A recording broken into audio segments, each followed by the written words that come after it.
Good morning all of you, how are you, कैसे हो आप सभी। आज हम हमारा नया टॉपिक एफ वाला जो हमारा टॉपिक है, change in everyday life of people in France, यानी कि फ्रांस की जो लोग थे उनकी जो रोज़मर्रा के जीवन है उसमें किस तरीके से बदलाव आया उसके बारे में आज हम पढ़ेंगे। Politics can change the clothing of people, they are speaking language on the books they read.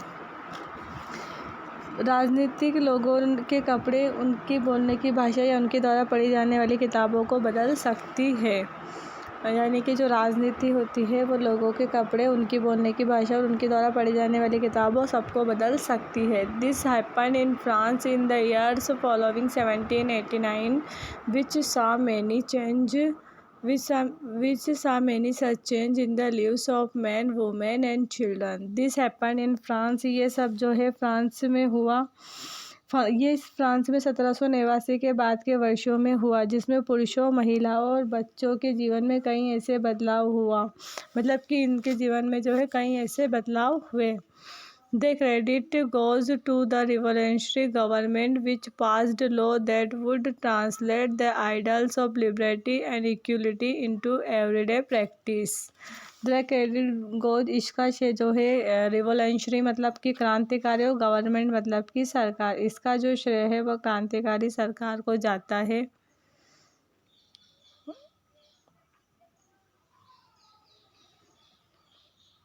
जाता है जो ऐसे कानूनों को पारित करती है जो स्वतंत्रता, लिबर्टी मतलब होता है स्वतंत्रता, और जो लिबर्टी एंड इक्वलिटी यानी कि जो स्वतंत्रता और समानता को, आदर्शों को रोज़मर्रा के व्यवहार में बदल देगा। मतलब कि जो स्वतंत्रता और समानता के जो अधिकार है उनको काय में बदल देगा रोज़मर्रा के व्यवहार में। One important law that was enforced soon after the storming of Bastille in the summer of 1789 was the abolition of censorship. One important law मतलब होता है कानून, एक महत्वपूर्ण कानून जो 1789 में बना था। तो जो एक महत्वपूर्ण कानून जो 1789 की गर्मियों में बास्टिल के तूफान के तुरंत बाद लागू किया गया था। सेंसरशिप का उन्मूलन था। सेंसरशिप मतलब कि जो नियंत्रण होता है उसका क्या है, उन्मूलन था। इन द ओल्ड रिजम मतलब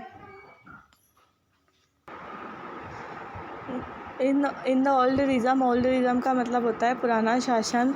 तो जो पुराना शासन था, all written materials and culture activities, book, newspaper, plays could be published और perform only after the approval of the censor of the king. तो जो पुराना शासन था उसमें जो ऑल रिटर्न मतलब कि जो सभी लिखित सामग्री थी, मटेरियल मतलब होता है सामग्री, एंड कल्चर एक्टिविटी और जो सांस्कृतिक गतिविधियाँ थी जैसे कि बुक्स हुई, न्यूज़पेपर हुई, प्ले हुई, कुड बी पब्लिश्ड, ये प्रकाशित होते थे, और perform only after the approval of the censor of the king, और ये जो है राजा के नियंत्रक के अनुमोदन के बाद ही प्रकाशित या प्रदर्शित किए जाते थे। मतलब कि पुराने शासन में सभी लिखित सामग्री और सांस्कृतिक गतिविधियाँ, पुस्तकें, समाचार पत्र, नाटक राजा के नियंत्रक के अनुमोदन के बाद ही प्रकाशित या प्रदर्शित किए जाते थे। मतलब ये राजा की आज्ञा से ही जो है प्रदर्शित किए जाते थे। इस तरह जो है फ्रांस के लोगों के रोज़मर्रा में जो है बदलाव हो गए। मतलब उन लोगों को जो है राजनीति के अनुसार बदलना पड़ा। इसके आगे जो है हम कल पढ़ेंगे।